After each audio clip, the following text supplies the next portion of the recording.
Olá, meus queridos, graça e paz da parte do Senhor Jesus seja com todos. Aqui é o pastor Arlindo Diniz, passando aqui mais uma vez para deixar com você aqui, inscrito do Teologia For You, mais um vídeo.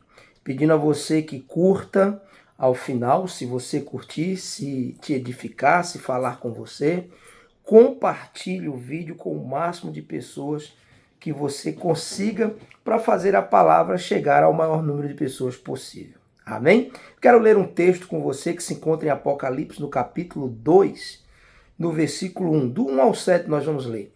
Aqui, a partir daqui, marca, né, o começo das revelações, ou da revelação das cartas que o Senhor mandou João escrever. São 7 cartas a 7 igrejas, né, da Ásia Menor. Obviamente, na Ásia Menor, neste então, quando as cartas são reveladas, ali por volta do fechamento do primeiro século, não existiam apenas 7 igrejas, né? Por volta de 100 igrejas, mais ou menos, já existiam nesse tempo em que João é levado ao terceiro céu e recebe essas revelações, a revelação do Apocalipse, até de forma redundante, né? Apocalipse é revelação. Mas enfim, você me entende. Então, quando João recebe esta revelação, está ali fechando o primeiro século de história da Igreja do Senhor Jesus Cristo, que começa, né, em meios ali do ano, aproximadamente ano 33, né, considerando ali os erros do calendário, enfim, mas vamos deixar como ano 33. Então, ali começa a igreja e está findando o primeiro século. João recebe essas revelações e a partir aqui do capítulo 2 começam as revelações das 7 cartas para as 7 igrejas. Por que 7? Primeiro, representa uma totalidade este número, né? Uma totalidade, então seria algo abrangente a todas as igrejas existentes do Senhor Jesus naquele então. Porém, além de ser contemporânea, Apocalipse tem uma visão tridimensional, nós podemos ver isso no capítulo 1, Jesus se revela e manda João escrever as coisas que ele viu, as coisas presentes e as coisas que acontecerão, ou seja, está abrangendo as 3 dimensões do tempo humano, passado, presente e futuro. Então, essas cartas elas vão falar do que aconteceu com a igreja no primeiro século, do que está acontecendo naquele momento nessas igrejas da Ásia Menor, são cartas contemporâneas, mas também são cartas proféticas e que abrangem, na realidade, além da totalidade da igreja, representada por este número 7, também o total de período, ou seja, é todo o período histórico da igreja sobre a face da terra, a começar da primeira igreja do século I, né, do primeiro século, até a igreja do arrebatamento. Então esse número 7, ou essas 7 cartas, ou para essas 7 igrejas, as 7 igrejas, são uma representação da totalidade, mas também uma representação de todo o período histórico. É a história da igreja sobre a face da terra, desde o seu nascimento até o arrebatamento da mesma, tá bom? Eu quero ler para você aqui Apocalipse no capítulo 2 e no versículo 1 até o 7. Ao anjo da igreja que está em Éfeso, escreva, estas são as palavras daquele que tem as 7 estrelas em sua mão direita e anda entre os 7 castiçais de ouro. Conheço as suas obras, o seu trabalho árduo e a sua perseverança. Sei que você não pode tolerar homens maus e que pôs à prova os que dizem ser apóstolos, mas não são, e descobriu que eles eram impostores. Você tem perseverado e suportado sofrimentos por causa do meu nome e não tem desfalecido. Contra você, porém, eu tenho isto: você abandonou o seu primeiro amor. Lembre-se de onde caiu. Arrependa-se e volte à prática das primeiras obras. Se não se arrepender, virei a você e tirarei o seu castiçal do lugar dele. Mas há uma coisa a seu favor. você odeia as práticas dos nicolaítas, como eu também as odeio. Aquele que tem ouvidos, ouça o que o Espírito diz às igrejas. Ao vencedor darei o direito de comer da árvore da vida que está no paraíso de Deus. Amém? Muito bem. Aqui a primeira carta é a igreja de Éfeso. Éfeso era um grande centro cultural, era um grande centro comercial e portuário naquele então, mas também era um centro religioso. Lá estava o templo da deusa, né, Diana, para os romanos, e Ártemis para os gregos, né? Então lá estava esse templo, naquele então uma das 7 maravilhas do mundo, e o paganismo era a marca registrada nesta cidade. Ali está a igreja de Éfeso, na cidade de Éfeso, um centro, um grande centro comercial, mas também religioso. Essa igreja ela foi fundada por Paulo, teve sua continuidade por Priscila e Áquila, e também é a igreja que Timóteo, o jovem pastor Timóteo, pastoreou. Como também João, esse mesmo João que recebe a revelação do Apocalipse lá na ilha de Patmos, ele também encerra os seus dias, né, em Éfeso, e foi pastor, né, da igreja em Éfeso. Então, essa é mais ou menos o contexto histórico, né, digamos assim, da cidade de Éfeso, onde está essa igreja, a igreja de Éfeso, para a qual é destinada a primeira carta. Amém? Então, Jesus começa, você vai observar no versículo 1, né, ao anjo da igreja em Éfeso. É importante nós observarmos aqui que o Senhor mantém o princípio, né, da cabeça. Ele escreve uma revelação para a igreja, mas essa revelação é trazida ao anjo. Jesus não quebra princípios e ele também quer que a sua igreja não quebre. Aí ele vai dizer, estas são as palavras daquele que tem as 7 estrelas em sua mão direita e anda entre os 7 castiçais de ouro. As cartas às 7 igrejas geralmente têm essas 4 características. Jesus se apresenta, Jesus elogia a igreja em algum aspecto, Jesus repreende a igreja em algum aspecto e depois Jesus promete, tem uma promessa de recompensa para esta igreja. Aqui a apresentação de Jesus estas são as palavras daquele que tem as 7 estrelas em sua mão direita. Essas 7 estrelas estão reveladas no capítulo 1. São os anjos das igrejas. E aqui acredito que não são anjos, né, mensageiros, seres celestiais. Eu acredito que esses anjos aqui são os pastores, os líderes que estão de frente a essas igrejas. Então, o Senhor manda escrever a eles para que eles passem a mensagem revelada à igreja sobre cada uma que eles estão responsáveis, né? Que eles são líderes. Então, Jesus se apresenta, eu tenho esses pastores nas mãos. Ou seja, é uma mensagem de Jesus dizendo para a igreja, eu estou no controle, eu ando no meio dos castiçais. As 7 estrelas são os 7 pastores, os 7 castiçais são as 7 igrejas. Ou seja, o Senhor está dizendo, afirmando, eu estou no controle. A igreja é minha, a igreja não pertence a ninguém, a igreja não é pertencente a uma denominação, a um segmento religioso. Eu tenho os pastores nas mãos, sou eu que controlo.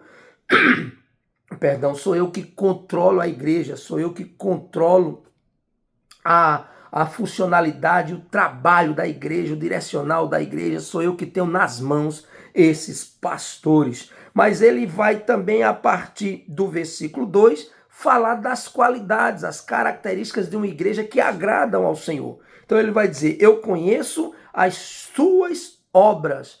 Obras aqui, queridos, vai falar de passado, daquilo que a igreja fez.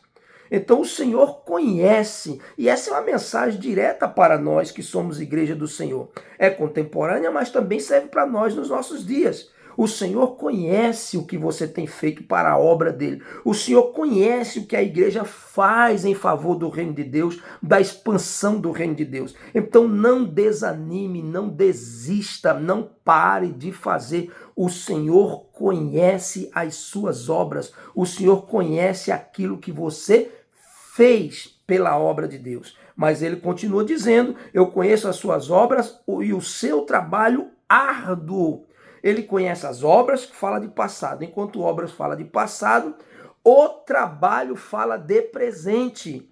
Então, nada daquilo que a gente já fez para o Senhor nos isenta de fazermos hoje. Aquilo que fizemos ontem não é razão para hoje não fazermos. Ah, eu estou cansado. Ah, eu já fiz muito para essa igreja. Ah, eu já fiz muito para esse líder. Ah, eu já fiz muito para esse pastor, para essa denominação. Você não faz para homens. Ponha isso na sua cabeça, servo e serva de Deus. Você faz para o seu Senhor. Aquilo que você já fez, glória a Deus, está registrado. O Senhor conhece.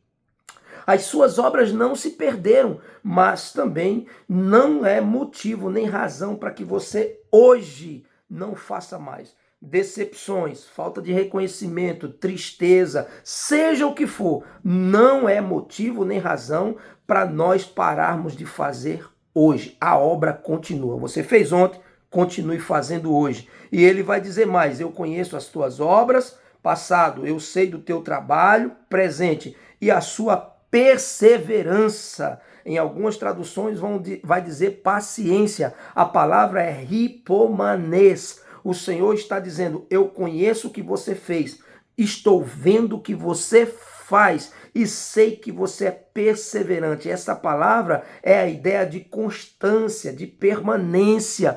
Continue, querido, continue fazendo em detrimento, apesar das discussões, apesar das tristezas, apesar das decepções, apesar da falta de reconhecimento. Não importa, continue fazendo a obra do Senhor de forma perseverante, porque Ele está vendo.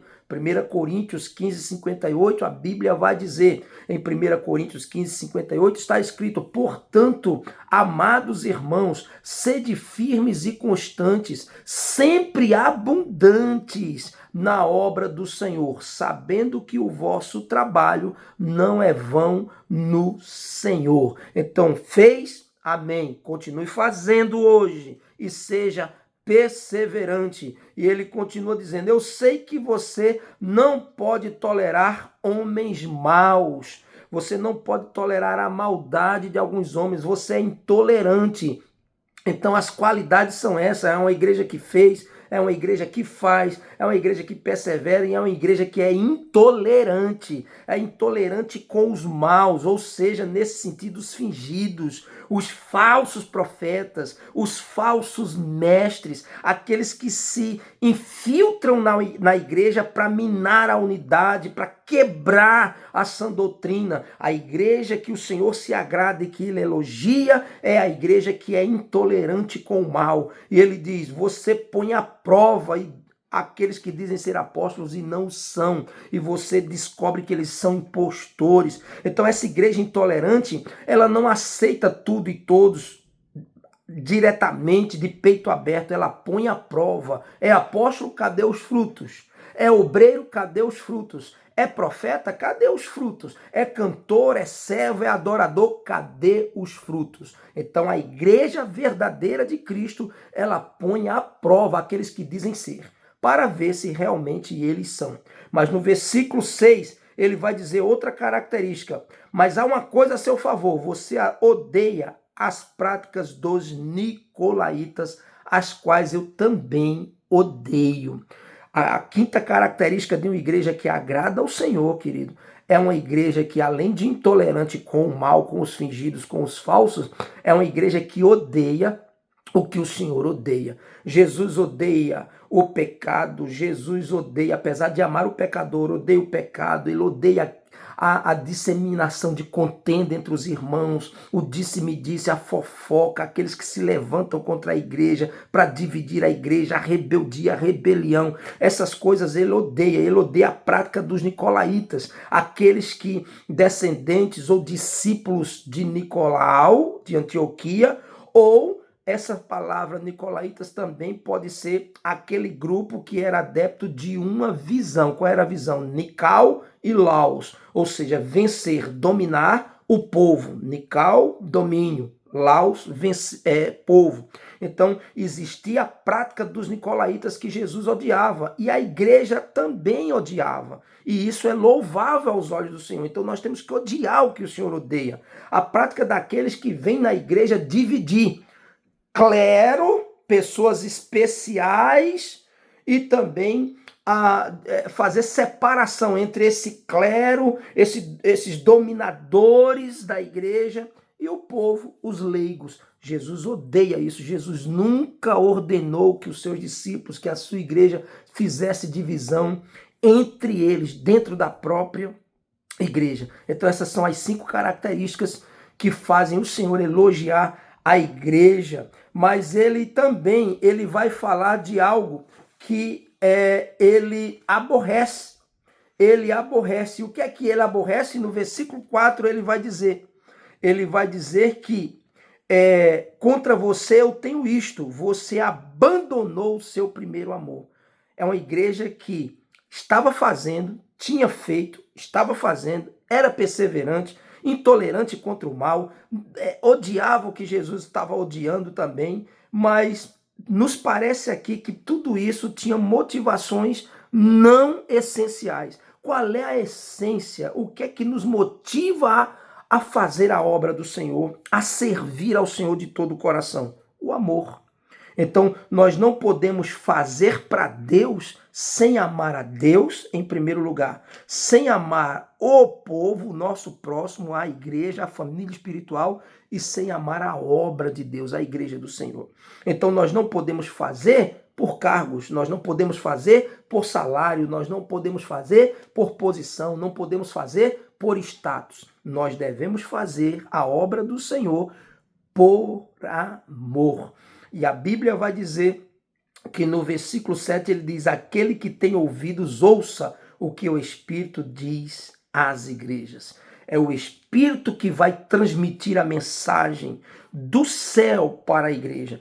Então é, portanto, necessário que a igreja esteja conectada, alinhada com o Espírito, para poder ouvir, o Espírito Santo. É necessário que a igreja esteja afinada como instrumento no diapasão do Espírito Santo, para que a gente possa ouvir o que o Espírito diz à igreja. O que é que o Espírito vai dizer à igreja? Olha aí a promessa: depois da reprimenda, depois da repreensão, ao que vencer, darei o direito de comer da árvore da vida. Isso é poderoso, irmãos, porque o que Adão perdeu no Éden, Jesus Cristo está nos devolvendo através do sangue dele derramado na cruz do Calvário. Se você vencer, se você for perseverante, se você for até o fim, o Senhor vai dar a você o direito de você comer da árvore da vida.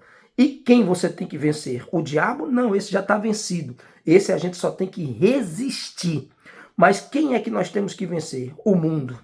Porque a amizade com o mundo torna-se inimizade contra Deus. Aquele que se faz amigo do mundo se torna inimigo de Deus. Então você tem que vencer o mundo, suas astúcias, seus sistemas, suas seduções. Mas você tem que vencer também a você mesmo. Vencer a sua carne, seu orgulho, suas vontades. Vencer a você mesmo, que é o seu próprio, que é o seu pior inimigo. O meu pior inimigo sou eu mesmo, a minha vontade carnal. Então, o que é que eu tenho que fazer para isso? Não tem atalho. Palavra de Deus, oração, consagração, comunhão com Deus e com a igreja, servir ao Senhor, estar envolvido no serviço, na igreja, na vida comunitária da igreja. É isso que vai nos fazer vencer. E ao que vencer, você vai comer da árvore da vida. O que é isso? Viver eternamente, mas não em qualquer lugar, na presença do Senhor e Salvador Jesus Cristo. Essa é a carta à primeira igreja dentre as 7, a igreja de Éfeso. E eu espero que essa mensagem tenha falado ao seu coração. Se sim, curta, compartilhe. Se não é inscrito, se inscreva no canal e faça essa mensagem chegar ao maior número de pessoas possível. Um grande abraço e até o próximo vídeo.